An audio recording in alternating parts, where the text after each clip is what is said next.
오늘 말씀은 마태복음 16장 21절에서 23절입니다.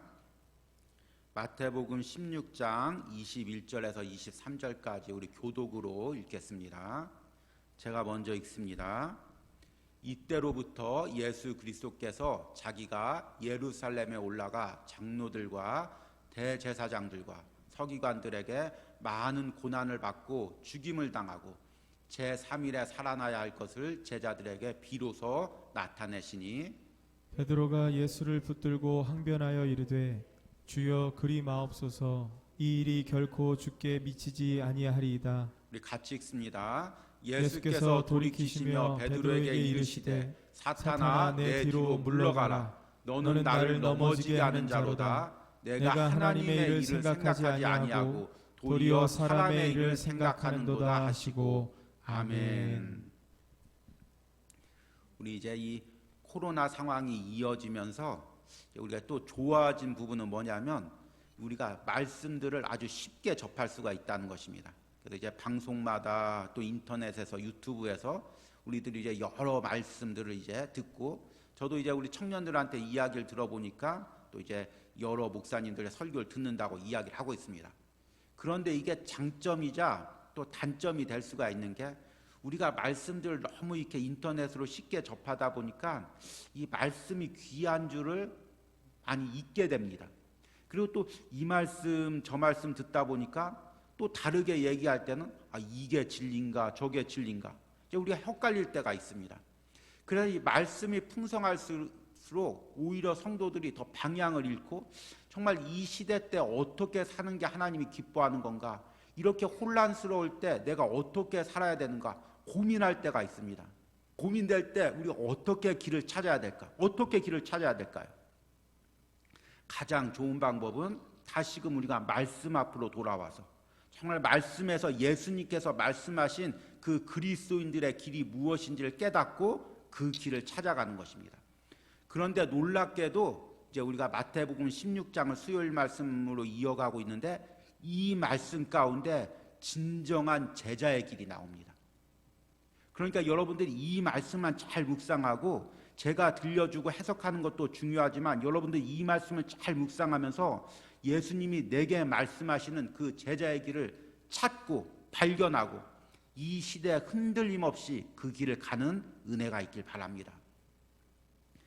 제자란 무엇일까요? 제자가 되려면 세 가지를 알아야 됩니다. 뭘 알아야 될까요? 첫 번째, 스승이 어떤 분이신지, 스승이 어떤 능력이 있는지, 도대체 그분이 어떤 정체이신지 그걸 알아야 스승을 따라가겠죠. 그렇죠? 두 번째, 그 스승이 어떤 길을 가려고 하는지, 세상에서 권력을 잡으려고 하는지 왕이 되려고 하는지 그걸 알아야 또 스승을 따라가겠죠. 그리고 세 번째, 나는 스승을 그러면 어떻게 따라가야 될지, 이 세 가지를 알아야 됩니다. 그런데 놀랍게도 오늘 마태복음 16장에 이 세 가지가 다 나옵니다. 우리 지난주에 들었던 마태복음 16장 13절에서 20절까지는 스승이 어떤 분이신지, 그러니까 16절에 보니까 주는 그리스도시요 살아계신 하나님의 아들이십니다. 우리의 스승이신 예수 그리스도는 그리스도시고 하나님의 아들이라는 걸 이야기하십니다. 그리고 이제 오늘 읽은 말씀에서는 16장 21절에서 23절은 그러면 그 스승은 어떤 길을 가려고 하시는지, 어떤 길을 가려고 하십니까? 십자가의 길을 가려고 하시죠. 그렇죠? 그리고 다음 주에 들을 그 말씀에서는 그러면 스승은 십자가의 길을 갔는데 제자는 그러면 어떤 길을 가야 됩니까? 자기를 부인하고 자기 십자가를 지고 예수님을 따라야죠. 제자의 길이 무엇인지를 지난주 말씀, 이번 주 말씀, 다음 주 말씀에 이어집니다. 여러분이 이 말씀을 꼭 듣고 깨닫고 진정한 예수님의 제자의 길을 걸어가시는 은혜가 있길 바랍니다. 오늘 말씀 보니까 먼저 21절에 보니까 예수님께서 이제 베드로의 고백 이후로 21절 보니까 이때로부터, 우리 같이 한번 읽겠습니다. 이때로부터 예수 그리스도께서 자기가 예루살렘에 올라가 장로들과 대제사장들과 서기관들에게 많은 고난을 받고 죽임을 당하고 제3일에 살아나야 할 것을 제자들에게 비로소 나타내시니, 이때로부터가 언제냐면 베드로가 고백한 이후로부터 주는 그리스도시요 살아계신 하나님의 아들이시니이다. 아, 네가 깨달았구나. 깨달게 한 것은 네가 아니라 성령님이구나. 그렇다면은 이제부터 이 그리스도가 어떤 길을 걸어가야 할지를 너희에게 알려주겠다. 베드로의 고백 이때부터 예수님께서 비로소 십자가의 길을 얘기하는 것입니다. 그러니까 십자가는 아무나 이해할 수 있는 것이 아니라 예수님이 그리스도고 예수님이 하나님의 아들인 것을 믿는 자만이 십자가를 이해할 수가 있다는 것입니다. 그 과정이 없이 아무리 십자가를 통해서 우리 인류를 구원했다고 이야기해도 예수님이 그리스도고 예수님이 하나님의 아들인 걸 믿지 않으면 십자가의 사건을 제대로 받아들일 수가 없다는 것입니다. 그래서 예수님께서 이때로부터 십자가를 이야기하고 또 한 가지 의미는 뭐냐면 앞으로 계속해서 이제 세 차례에 걸쳐서 십자가의 길을 반복적으로 이야기합니다. 왜냐하면 깨닫질 못하니까, 한 번 이야기해서 못 깨달으니까 반복적으로 계속해서 얘기하는데 뭐라고 얘기하냐면 자기가 예루살렘에 올라가 장로들과 대제사장들과 서기관들에게 많은 고난을 받고 죽임을 당하고 제3일에 살아날 것을 제자들에게 비로소 이야기하십니다. 그런데 이 말씀이 당시 제자들에게는 엄청난 충격이었습니다. 지난주에 말씀을 드렸죠. 예수님께서 갈릴리 주변에서 이제 말씀을 전하다가 바리새인과 사두개인들이 표적을 보여달라고 하니까 그들 자꾸 피해서 북쪽으로 올라갑니다. 그리고 가이사랴 빌립보까지 북쪽까지 올라갔습니다. 그러면 이제 예수님께서 남쪽으로 내려와서 예루살렘으로 이제 내려가실 것입니다. 그런데 그 목적을 사람들은 다 뭐라고 생각하냐면 왕이 되기 위해서 내려가시는구나. 아, 왕이 되면 우리도 한 자리 하겠구나. 예수님이 왕만 되면 이 세상의 모든 문제들, 경제난들, 먹고 사는 문제들 다 해결되고 로마의 압제로부터 우리가 해방되겠구나. 지금 다 그것을 기대하고 있는 것입니다. 이 구약에는 메시아 대망 사상이 있는데요. 메시아가 와서 이제 우리의 삶의 모든 문제를 해결해 줄 것을 예언하는 말씀이 거의 300회 이상 이제 이어지는데요. 그 중에서 크게 물줄기가 두 가지로 나누어집니다. 하나는 예수님을 승리의 왕으로 예언하는 것입니다. 대표적인 것이 이사야 9장 7절입니다. 우리 같이 한번 읽겠습니다. 그 정사와 평강의 더함이 무궁하며 또 다윗의 왕자와 그의 나라에 군림하여 그 나라를 굳게 세우고 지금 이후로 영원히 정의와 공의로 그것을 보존할 것이라. 만군의 여호와의 열심히 이를 이루시리라. 그러니까 메시아가 오면, 그리스도가 오면 다윗의 왕자에 올라서 이 나라를 평안케 하시고 이 나라를 갖다 공격했던 모든 나라를 이기게 하시고 모든 압제, 특별히 지금 이때 로마에 의해서 압제당하고 있는데 이걸 해방시켜 줄 것이다. 이런 승리의 왕에 대한 예언이 한 줄기고 또 한 줄기는 뭐냐면 예수님께서 오시면 고난당한 종으로 오신다는 것입니다. 대표적인 것이 우리가 잘 아는 이사야서 53장 3절 말씀입니다. 같이 한번 읽겠습니다. 그는 멸시를 받아 사람들에게 버림받으며 간고를 많이 겪었으며 질고를 아는 자라. 마치 사람들이 그에게 얼굴을 가리는 것 같이 멸시를 당하였고 우리도 그를 귀히 여기지 아니하였도다.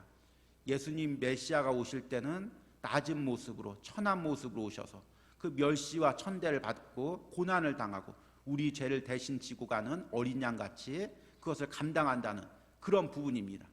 그런데 이 유대 백성들은 두 개의 메시아 사상 중에서 어떤 것을 받아들였을까요? 여러분 같으면 어떤 게 좋습니까? 메시아가 와서 고난당하는 것보다 우리를 위해서 싸워주시고 승리하고 우리의 모든 압제를 해방시켜주고, 이게 사실은 영적인 말씀인데 유대인들은 그걸 그대로 육적으로 받아들여서 야, 메시아만 오면 로마의 압제로부터 다 해방되고 그분이 왕이 되고 그렇게 이제 생각을 하고 있었던 것입니다. 그런데 예수님이 예루살렘에 십자가를 지러 간다고 하니까 이거 얼마나 충격적인 것입니까? 그래서 22절 보니까 베드로의 항변이 나옵니다. 같이 한번 읽습니다. 베드로가 예수를 붙들고 항변하여 이르되 주여 그리 마옵소서, 이 일이 결코 주께 미치지 아니하리다. 오늘 말씀에 부드럽게 예수를 붙들고 항변하다는 것은 어떤 의미입니까? 뭔가 내가 좀 억울한 일을 당했을 때 윗사람한테 그거 제가 한 거 아닌데요, 제 잘못 아닌데요. 이렇게 좀 항변하는 거죠. 근데 예전 성경에는 지금 우리가 읽는 건 개역 개정판이고 예전에 개역 한글판에는 가나여는 뭐냐면 윗사람 아랫사람한테 뭔가 이렇게 그 의견 같은 것을 이렇게 해 주십시오라고 이제 부탁하는 그런 표현이죠. 그런데 헬라어 원문에는 단어가 에피타미오. 이 에피타미오는 항변하다는 의미도 아니고 간하다는 의미도 아니고 이것보다 강한 의미입니다. 꾸짖어, 대들어, 맞서 싸워, 그런 의미입니다. 근데 그 앞에 더 놀라운 단어가 있는데 이제 제가 에피타미오의 의미를 설명해 줬는데 예수를 붙들고 그러니까 예수님께서 십자가를 지고 간다고 얘기를 하자 베드로가 돌변해서 예수님을 붙들고 예수님 지금 무슨 소리 하시는 것입니까? 지금 예수님 지금 이게 지금 예수님 제정신으로 하시는 것입니까? 지금 이렇게 붙들고 예수님께 지금 따지는 것입니다. 막 이성을 잃고 막 흥분해서 예수님 그렇게 되면 안 됩니다. 뒤에 보니까 이르되 주여 그리마옵소서 이 일이 결코 주께 미치지 아니하리이다. 자기가 뭔데 예수님이 십자가 지고 가는데 미치지 않는다. 자기가 어떻게 결정할 수가 있겠습니까? 그런데 베드로가 흥분해서 예수님을 붙들고 예수님 그러면 안 됩니다. 그러면 큰일 납니다. 이 일은 절대로 예수님한테 일어나서는 안 됩니다. 붙드는 것입니다. 베드로가 왜 그랬을까요? 예수님을 너무너무 사랑해서. 그게 아니라 베드로도 나름대로 야망이 있었던 거죠. 베드로는 갈릴리 어부 출신입니다. 평생 물고기 잡고 또 이 갈릴리 지역은 천대와 멸시를 당하는 지역인데 그 중에서도 어부인 것입니다. 얼마나 천대받고 멸시받는 삶을 살았겠습니까? 그런데 예수님께서 오셨습니다. 그리고 자기를 제자 삼아 주셨습니다. 그리고 베드로를 수제자로 삼아 주셨습니다. 얼마나 놀랐습니까? 사람들이 볼 때마다 베드로 이렇게 떠받쳐 들고 이 베드로가 이제 높아지는 것입니다. 그리고 예수님께서 이제 예루살렘으로 가십니다. 베드로 생각에는 뭐가 되기 위해서 가시냐면 왕이 되기 위해서 가십니다. 그리고 예수님이 왕이 되시면 자기는 인생 끝나는 거죠. 이제 노또 맞는 거죠. 쉽게 얘기해서 왕이 됐는데 그 수제자가 됐는데 예수님 3년 반 동안 고생할 때 따라다녔는데 한 자리 줘도 시시하게 뭐 장관 자리 주겠습니까? 적어도 그냥 국무총리 정도 그 정도로 주니까 이 베드로가 얼마나 기대를 했겠습니까? 얼마나 야망을 가졌겠습니까? 그런데 예수님께서 나는 예루살렘의 왕대로 가는 것이 아니라 십자가지로 가는 것이다. 그러니까 베드로가 갑자기 얼마나 충격을 받아서 안 됩니다. 그렇게 되면 안 됩니다. 그러면 내 꿈은 어떻게 됩니까? 내 야망은 어떻게 됩니까? 예수님 따라다닌 3년의 내 세월은 어떻게 됩니까? 그렇게 이야기하고 있는 것입니다. 여러분 혹시 우리도 지금 베드로와 같은 마음으로 신앙생활하고 있지 않습니까? 예수님 따라다니면서 예수님 잘 섬기면 주님께서 내게 복을 주셔야 되는데 자녀들 잘 되게 해야 되는데 혹시 자녀들이 어려움 당하거나 좋은 대학 가지 못하거나 아니면 좋은 곳에 취직하지 못할 때 예수님 이게 어떻게 된 일입니까? 내가 예수님 그렇게 3년 동안 잘 쫓아다녔는데 내게 축복 주셔야 되지 않습니까? 나를 높여주셔야 되지 않습니까? 베드로처럼 예수님이 옆에 있으면 옷이라도 붙잡고 항변하고 따지고 싶은 마음이 우리 안에 들 때가 있는 것입니다. 안 드십니까? 그런 마음이 들 때가 있죠. 그런데 예수님께서 무엇라고 대답하냐면 23절 말씀 같이 한번 읽겠습니다. 예수께서 돌이키시며 베드로에게 이르시되 사탄아 내 뒤로 물러가라. 너는 나를 넘어지게 하는 자로다. 내가 하나님의 일을 생각하지 아니하고 도리어 사람의 일을 생각하는도다. 베드로에게 뭐라고 하냐면 사탄아 물러가라. 지난주 말씀에서는 이것을 깨닫게 한 것은 네가 아니라 성령께서 깨닫게 해줬다. 그렇게 말씀하셨는데 이제는 사탄아 뒤로 물러가라.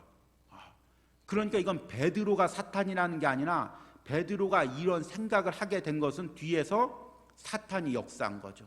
그래서 계속해서 인간적인 생각만, 자신의 그 육신의 생각만, 자신이 이 땅에서 잘 되는 생각만, 그것만 생각하는 것입니다. 여기서 예수님이 뭐라고 하냐면 내가 하나님의 일을 생각하지 아니하고 도리어 사람의 일을 생각하는도다. 여러분 하나님의 일은 무엇입니까? 하나님의 일은 예수님이 십자가를 지시고 온 인류를 위해서 피를 흘리시고 온 인류의 영혼을 구원하고 믿는 자들을 구원하고 그 하늘나라 상급을 주게 하려는, 영혼을 살리고 영혼을 축복하려는 영적인 일이 하나님의 일인 것입니다. 그런데 사람의 일은 무엇입니까? 베드로 혼자 잘 먹고 잘 살고, 예수님이 예루살렘에서 왕대 가지고 베드로와 제자들끼리 자기들끼리만 이 세상에서 잘 먹고 잘 살고, 그게 바로 사람의 일인 것입니다. 그러니까 지금 예수님께서 사탄아 뒤로 물러가라고 하는 것입니다. 하나님의 일을 이루어야 되는데 사람의 일을 붙잡고 사람의 생각에 붙잡히면 하나님의 일을 진척이 안 되는 것입니다. 여러분, 우리 가운데도 이럴 때가 있습니다. 지금 여러분이, 하나님께서 여러분들에게 원하는 길은 지금 영적인 길인데, 영적인 것을 이루시려고 하는데 내가 자꾸 인간의 생각에 육적인 것에 사로잡혀 있으면 영적인 길을 걸어갈 수가 없는 것입니다. 하나님이 하시고자 하시는 그 일을 이룰 수가 없는 것입니다. 문제는 뭐냐면 여러분들이 영적으로 깨어서 이 시대를 분별하시기 바랍니다. 이 시대의 흐름이 뭐냐면 점차 어느 순간부터 육적인 것, 자신의 그 건강, 자신의 물질, 거기에만 모든 게 초점이 맞춰져 있습니다. 저는 이제 오랫동안 신앙생활을 해오면서 1차 위기가, 신앙의 1차 위기가 IMF 때였던 것 같습니다. 그래서 그 전까지 돌이켜보면 IMF 이전에는 성도들이 하나님 앞에 물질도 잘 드리고 정말 헌신하고 그냥 하나님 앞에 몸과 마음을 드리고 굉장히 헌신적으로 신앙생활했는데, IMF가 딱 터지고 나서 기업들이 도산하고, 그리고 직장에서 퇴직당하고 명예퇴직당하고, 한순간에 이렇게 바뀌면서 사람들이 야, 물질이 최고다, 물질 놓치면 죽는다, 그 마음이 모든 사람들 마음 가운데 자리 잡은 것 같습니다. 그리고 그 당시부터는 굉장히 사람들이 물질을 굉장히 중요시 여깁니다. 혹시 주일날에 예배를 드리는 상황과 물질에 손해보는 상황이 있으면, 예전의 신앙은 뭐 돌이켜보지도 않고 주일 예배를 드렸는데 그 후부터는 자꾸 이 물질 쪽으로 우리의 마음이 기웁니다. 그런데 2차 위기가 왔습니다. 2차 위기가 뭐냐면 코로나 시대입니다. 이 시대의 위기는 뭐냐면 1차 시기 때 물질적인 것으로 마음을 뺏었다면 이제는 건강적인 것. 이제 건강 잃는다고 하면은, 건강 빼앗긴다고 하면 사람들이 예배냐 건강이냐 하면은 무조건 건강으로 돌이키는 것입니다. 그러니까 점점 우리의 생각이 어디에 초점이 맞춰지냐면 자꾸 육적인 거에 초점이 맞춰집니다. 그리고 하나님의 일은 나중에 해도 되고, 하나님의 일은 건강이 좋아진 다음에, 물질이 회복된 다음에 그 다음에 해도 되고, 자꾸 우리들이 그런 쪽으로 마음이 빼앗기고 있는 것입니다. 이게 영적으로 지금 무서운 시기입니다. 그런데 여러분, 곰곰이 이 말씀을 생각해 보십시오. 저는 어렸을 때 목회자가 되기 전에 이 신약 성경을 읽으면서 이런 생각을 했습니다. 야, 유대 백성들이 다 예수님이 왕이 되시기를 원하고, 또 예루살렘에서 왕이 되셔서 로마 민족을 물리치기를 원하시는데, 그러면 그렇게 해주면 되지. 예수님이 하나님의 아들이고 이 땅의 창조주이신데 충분히 그럴 수가 있으니까 예수님께서 이 땅에 오셔서 왕이 되고 로마 백성도 물리쳐 주시고, 그 다음에 백성들한테 야, 내가 하나님의 아들이니까, 메시아니까 나 잘 섬기고 하나님 잘 섬겨라. 그러면 다들 그냥 알아서들 잘 섬길 텐데, 길을 놔두고 왜 어려운 십자가의 길을 지셨을까? 왜 그랬을까요? 아시는 분? 십자가를 지시지 않으면 그냥 유대 민족 하나 구원하고 그냥 몇 명 구원하고 마는 것인데, 온 인류를 위해서 십자가를 지신 것입니다. 그러니까 예수님의 관점은 뭐냐면, 관심은 뭐냐면 우리 민족, 유대 민족들이 잘 먹고 잘 살고, 그게 아니라 유대 민족들과 모든 민족들의 영혼의 구원에 관심이 있는 것입니다. 그래서 십자가에서 피를 흘리신 것입니다. 똑같이 지금 예수님의 관심은 어디 있냐면 우리의 영혼에 있는 것입니다. 그걸 깨달으시기 바랍니다. 내가 예수님 믿고 왜 어려움 당합니까? 예수님 믿고 왜 고난이 있습니까? 다른 사람들은 교회 안 다녀도 자녀들 잘 좋은 대학 가고 잘 나가는데 왜 우리 자녀들은 어려움을 당하고 있습니까? 그것이 내 영혼에 도움이 되기 때문에 예수님께서 그렇게 하시는 것입니다.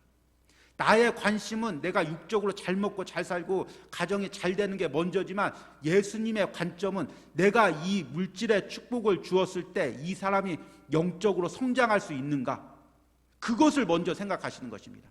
아니면 내가 이 육적인 축복을 주었을 때, 이 물질의 축복을 주었을 때, 자녀들의 앞길을 열어줬을 때 이들이 그것에 만족하며 그것에 누리면서 오히려 세상 즐기고 예배 안 나오고 하나님 멀어질 건가? 예수님의 관심은 우리의 영적인 건강에 먼저 초점이 맞춰 있는 것입니다. 그래서 물질의 축복을 줄 때 예수님 믿으면 무조건 물질 축복 받는 것도 아니고 무조건 고난 받는 것도 아닙니다.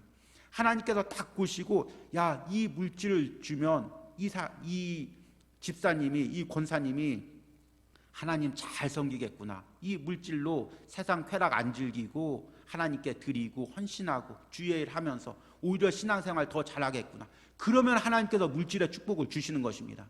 그런데 이 물질의 축복을 주면 타락하겠구나. 이 물질의 축복을 주면 아직 준비가 안 돼서 세상에서 무너지겠구나. 그렇게 생각하면 더 연단하고 더 하나님께서 훈련시키는 것입니다. 그러니까 우리의 관심은 그냥 물질의 축복 받고 이 땅에서 잘 먹고 잘 사는 게 전부지만 하나님은 영적인 것을 바라보고 그것에 초점을 맞춰서 일하신다는 것입니다. 여러분, 우리가 제자의 길을 가려면 관심이 하나님과 같아져야 됩니다. 지금 우리의 관심이 어디 있습니까? 특별히 코로나 시대 때 우리의 관심이 어디 있습니까? 그래서 어려운 시대지만 우리의 관심이 하나님과 같이 영적인 길을 보게 하시고 예수님이 가신 그 십자가의 길을 따라가게 하시고 세상이 이야기하는 길이 아닌 예수님이 원하시는 그 길을 따라가는 제자의 삶을 사시기를 간절히 소망합니다. 하나님 아버지, 오늘 베드로가 육적인 생각에 사로잡혀서 예수님이 십자가에 가는 길을 막는 장면을 봅니다. 하나님, 혹시 우리 안에 이런 베드로와 같은 마음이 없습니까? 육적인 것만 생각하기에 영적인 길이 보이지 않고 예수님의 길이 보이지 않고 내 삶만 보이는 그런 모습이 있지 않습니까? 오늘 말씀 가운데 깨닫게 하시고, 하나님, 혹시나 악한 것들이 내 안에 계속해서 어두운 생각들, 이 세상에 안주하려는 생각들, 이 세상에서 어떻게 살지만 생각하는 생각들을 심어줄 때 기도하면서 깨어서 싸워서 승리하게 하시고 다시금 말씀의 생각을, 하나님의 생각을, 예수님의 생각을 우리 안에 부어주시기를 간절히 소망합니다. 하나님, 영적으로 일어나게 하시고 영적으로 깨어나게 하시고 예배 사모할 수 있는 은혜를 우리에게 허락하여 주시옵소서. 예수님의 이름으로 기도했습니다. 아멘.